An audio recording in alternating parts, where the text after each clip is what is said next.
Je suis Olivier Conrad, responsable du patrimoine arboré de la ville de Versailles. Donc j'ai pour mission de m'assurer à ce que le patrimoine en place se comporte au mieux. Et j'ai aussi la lourde tâche de préparer les plantations des arbres pour 2030-2050.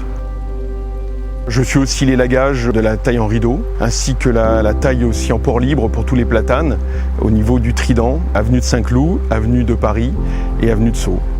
Nous avons à peu près 19 500 arbres, 8 500 d'alignements. On a des parcs forestiers, ils sont au nombre de 4. Et nous avons plusieurs parcs urbains, parcs et jardins. Les cimetières, nous avons 4 cimetières, dont celui où nous sommes aujourd'hui, le cimetière des Gonards, qui est aussi bien les espèces arborées que les espèces arbustives, ainsi que les espèces herbacées.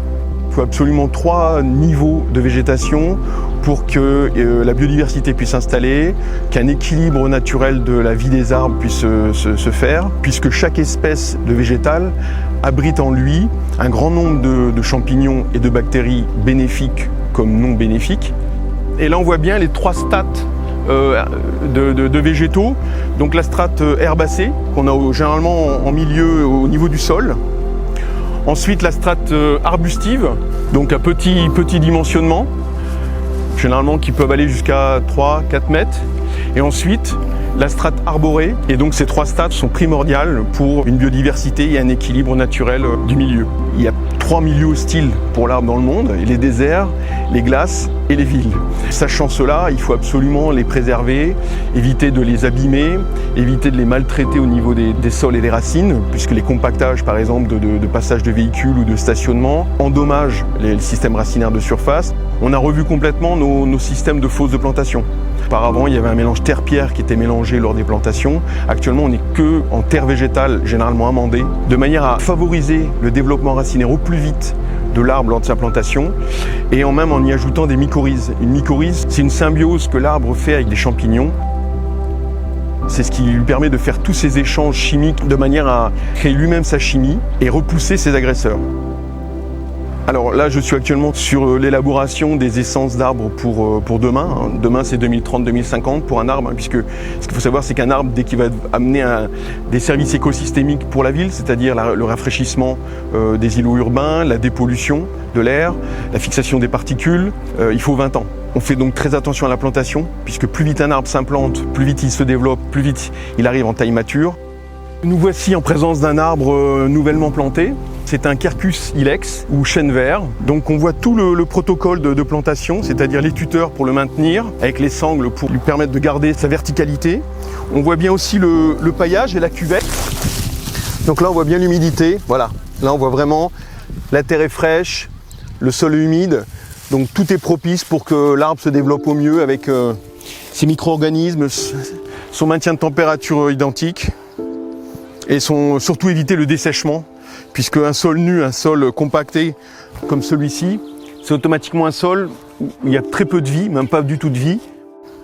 Le paillage, c'est vraiment la solution face au changement climatique. Ça permet de laisser une température constante quasiment au pied d'arbre, de ne pas que la terre se dessèche, pour ne pas que les micro-organismes meurent et que toutes les bactéries et champignons suivent aussi le dépérissement. Ça maintient donc la fraîcheur en été, ça évite le froid en hiver. En 2022, le plan arbre a été mis en place sous l'impulsion de François Demazière et François Darchy. Ce plan comporte 10 mesures pour la préservation de l'arbre existant et prévoir les arbres de demain et les grandes plantations à venir. Donc par exemple des états généraux.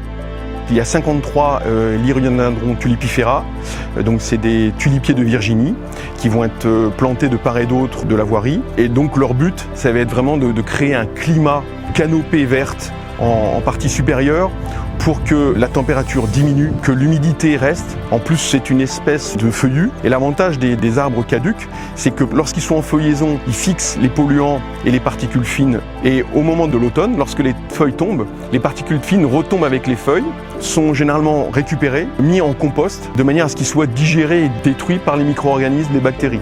Nous avons actuellement une quinzaine d'arbres remarquables en milieu urbain. On a des aliments qui sont classés, ceux de l'avenue de Paris, du boulevard de la Reine. Dernièrement est rentré le petit dernier de la liste, c'est un Abies pince à peau, donc un sapin du Portugal, au cimetière de Notre-Dame. Et il a été planté en 1871, donc il mesure 18 mètres de haut, pour à peu près 12 mètres de large. Et là on le voit qu'il est quand même en pleine santé, puisqu'il fait des cônes. Et il est facilement reconnaissable, ce sapin, parce que vous allez voir ses aiguilles, et ses rameaux sont très particuliers. Des aiguilles très, très courtes, d'un bleuté clair, alors que la partie plus ancienne est beaucoup plus verte foncée. Donc il a vraiment un aspect original, assez facilement reconnaissable. L'arbre, c'est capital. Si les urbains veulent encore vivre en ville pour 2040-2050, il est impératif qu'il y ait un nombre d'arbres matures qui donnent donc tous les services écosystémiques pour que l'humain puisse vivre en ville. Donc l'arbre urbain, il est essentiel pour le devenir humain dans la ville.